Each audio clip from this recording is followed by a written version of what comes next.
Hürmetli vatandaş, leksiyalarımızı davamlaştırımız. Leksiyada size alıyoruz bugün çeşitlağa. 2019 yıl 4. ayının 22. günü haftiga Düşembe. Ben uyak üyetkilip, buyak üyetkilip sizlerini bize tıkıldım mı, çeraklarını tanışırsam, öyle çıkanda çıkıvat hazır bilmeyme, talağa çıksam bir gün koyaş tutulup, bir gün koyaş çıkıp, onun nur tanışıcı bızlıp, süretlerim tüzük çıkmaya kaldı. Talağa çıksam anda avaz yatak, garan gurun oldu, öyle girsem, yani şundak, şunun için beni keçirin la vatandaşlarım sizlerini. Ben ismigendek bulup kalmışım, bu teknikinin nemi kılıç benim kullandığım kemmedi. Ben asla bunu bir yere fikir kılıvatım ve akınlarım, vatandaşlarım bana. Holding kesi birden kılıp bile anış tüzütemen, tüzet kişi. Ben sizlerde apıl sorayım vatandaşlar. Endikilik siyamandak mavzu. Devlet İşler Katibi Mike Pompeo Çavuşen'den adem almaştırış talepine red kıldı. Mavzulu haber 4. ayının 21. günü ben Vitor BT'de ilan kılındı haber mındak başlandı. Bir Çavuşen degen diye yakından bir yer Çavuşen timisi. Elekebe başta ettika Amerika Cumhuriyeti oturuşu Saudi Uruşi ahira kelişim imzalaydıgan payt kelgende endi Çavuşen meselesi yani oturuğa çıkıp atır degen gibi. Haber mındak başlandı. Matbuatla mındak görsetti. Amerika Koşmuş Ştatlarının Devlet İşler Katibi Mike Pompeo mındak dedi. Amerika devamlı Çavuşan yerim ağrılığını yadrosuzlaştırış nişanını boylap diplomatik tarihçallığını gösterdi. Bunun bir gün buran Çavuşan'ın bir nefer emeldarı mındak dedi. Çavuşan taraf sohbet jaryanında Mike Pompeo ile münasebetli bulmayımız.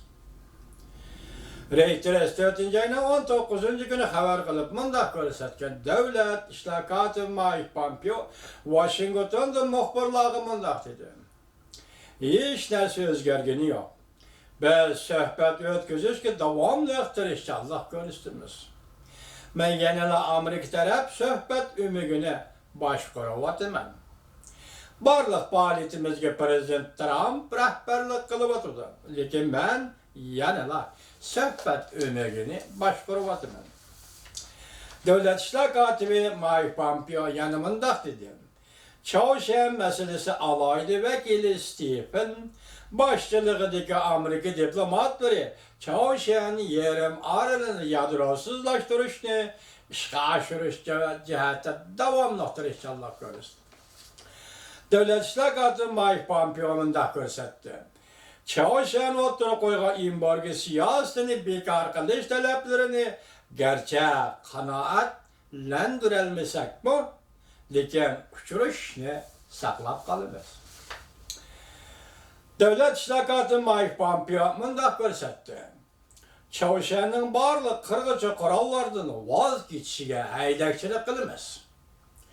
Biz yani devamlı Çavuşan'ga imbargı siyaseti yürgüzümüz. Başka devletlerine hem şunda kılışını rağbetlendiririz. Haberde mındak görüstüldü. Gerçi Devlet İşler Katibi Mike Pompeo şundak görsetken bolsa mı Amerika Çavuşan yukarı dercilikle sohbeti ötkezgendin biri. Amerika bilen Çavuşan'ın uçuşuş manzarası güya esilip kalgandek yani toktap kalgandek bu. İki taraf oturuştu bevasıta uçuşuş oturuğa çıkmadı. Çavuşan Taşkı İşler Vazarı Amerika İşleri bu için mesul kişi 18. günü mındak dedi. Çavuşan yani Amerika Koşmuş Ştatları Devlet İşler Katibi Mike Pompeo ile hayta alakalaşmaydı. Pişivitilgen bir adam onun ornuna almış gerek. Haberde mındak görüstüldü. Muşu sözle ilan kılınıştan bir neçe saat burun. Prezident Trump ile Kim Jong-un'la ikinci kıtımla sohbeti yemirligenden bir ikinci kıtım Çavuşan raketa sınak kılganlığını ilan kıldı. Prezident Trump'ın da görsetken ben Kim Jong-un bile yani bir kıtım yukarı dercilikle sohbeti ötküzüşke ekivetilgen pozisiye tutumen. Prezident Trump'ın devlet bir haterliği meselesi John Bolton 17. günü Çavuşa yadro kurallardan vazgeçişine karar kılganlığını evvel görüşüş gerek dedi. Avusturya Ahbarat Torbiti 4. ayının 19. günümünde haber kıldı. Amerika Koşmuş Ştatları Devlet İştirakatı Mike Pompeo devamlı Amerika'ya vekil bulup Çavuşan bilen yadro kuralları meselesi boyunca söhbet ötküzdü.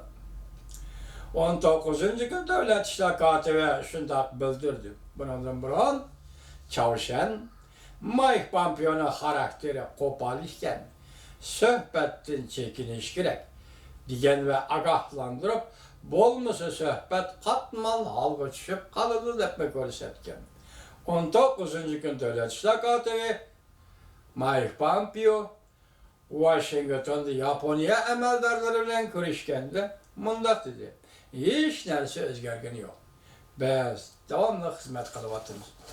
19. günü Washington'da hazır haberlerde bu yerde bir yerde kilovatkan haberlerde Amerika Koşmuş Ştatları'ndan Taşkı İşler Ministerliği yani Devlet İştirakatı bilen Devlet Müdafiye Ministerliği şundakla Japonya'nın hem Taşkı İşler Ministerliği ve Devlet Müdafiye Ministerliği rehberleri Washington'da uçuraştı dedi. Ben bunu televizyonda görüp çıktım. Lakin Torbiti'de ya onun haberi ya bunun haberi yok. Ya ben hata kıldım mı, hata gördüm mü? Şundan bir haberini sizlerge anlatıştan geçip kaldık. Onun için geçirin la vatandaş.